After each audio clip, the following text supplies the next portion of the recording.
What is up, home buyers?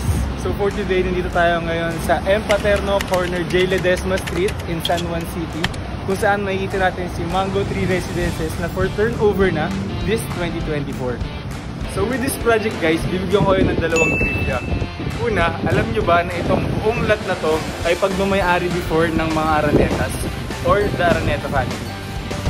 Pangalawa, alam nyo ba na itong M. Paterno ang dinadaanan ng mga tao na shortcut papunta sa Makati, EDSA at Quezon City?